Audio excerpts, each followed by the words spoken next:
बिस्मिल्लाहिर्रहमानिर्रहीम। अस्सलामु अलैकुम। Welcome to Oxford Islamic scientific school.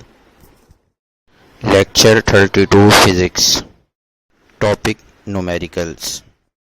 A boy throws a ball with a velocity of 20 meter per second. Find the time elapsed between the throwing and catching the ball. ये free fall motion का numerical है। एक लड़का एक ball को throw करता है, ऊपर की तरफ फेंकता है with a velocity of 20 metre per second.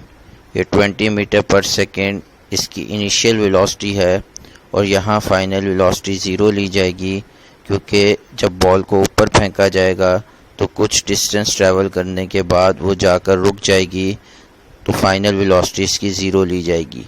We की वैल्यू 20 मीटर पर सेकेंड है, वी की वैल्यू ज़ीरो है। Find the time elapsed between the throwing and catching the ball. हमने बॉल थ्रो करने और बॉल को दोबारा कैच करने के दरमियान जो टाइम है उसे कैलकुलेट करना है। यानी जब बॉल थ्रो की जाएगी, बॉल ऊपर जाएगी, ऊपर जाकर बॉल रुक जाएगी और उसके बाद बॉल वापस आएगी और उसे नीचे कैच किया जाएगा। तो इस पूरे ड्यूरेशन का टाइम हमने कैलकुलेट करना है। एक चीज़ यहाँ जहन में रखिएगा कि अगर बॉल ऊपर जाने में 5 सेकंड लेगी तो वापसी में भी उसको 5 सेकंड ही लगेंगे। Given initial velocity v I is equal to 20 metre per second, final velocity v F is equal to 0 metre per second, क्योंकि टॉप पे जाके बॉल रुक जाएगी। G is equal to -10 metre per second square. Gravitational acceleration की value हमेशा negative ली जाती है जब भी किसी बॉडी को अपवर्ड डायरेक्शन में थ्रो किया जाता है। और रिक्वायर्ड हमारे पास टोटल टाइम है।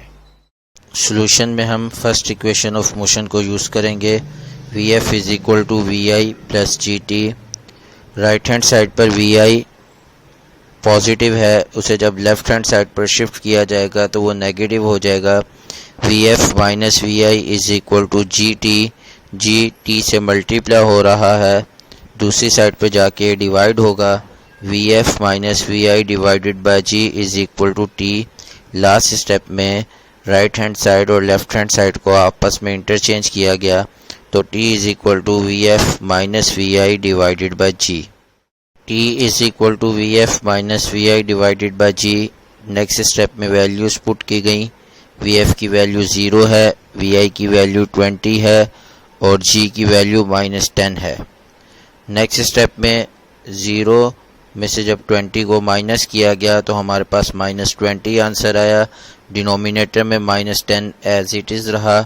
लास्ट स्टेप में जब -20 और -10 को डिवाइड किया गया तो हमारे पास 2 जवाब आया।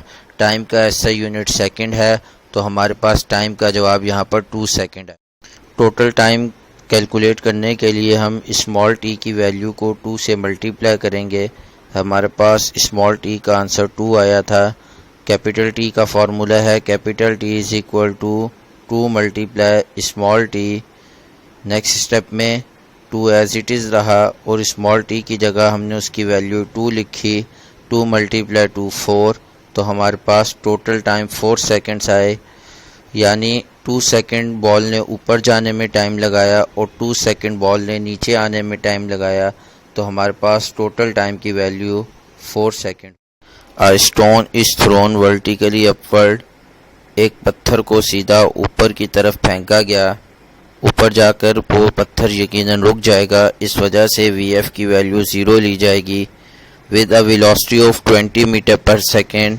पत्थर को 20 मीटर पर सेकेंड की वेलोसिटी से फेंका गया था, तो वी आई की वैल्यू यहाँ हमारे पास 20 मीटर पर सेकेंड है। Find the maximum height reached by the stone. पत्थर कितनी ऊंचाई तक जाएगा, हमें ये चीज़ फाइंड करनी है।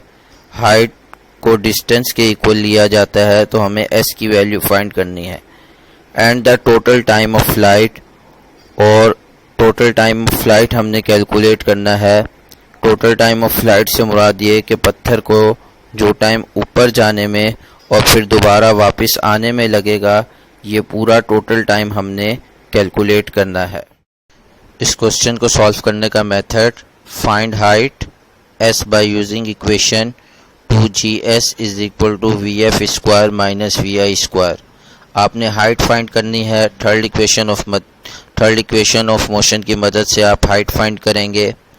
G की वैल्यू यहाँ पर -10 ली जाएगी क्योंकि बॉडी को ऊपर की तरफ फेंका गया है।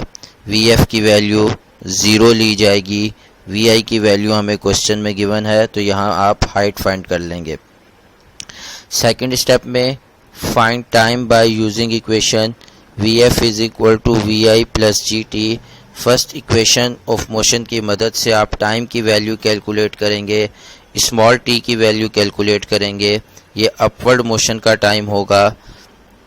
इसके बाद लास्ट स्टेप में find total time by using equation capital T is equal to 2 multiply small t। यहाँ कैपिटल T से मुराद टोटल टाइम है, तो इस इक्वेशन की मदद से आप टोटल टाइम कैलकुलेट करेंगे।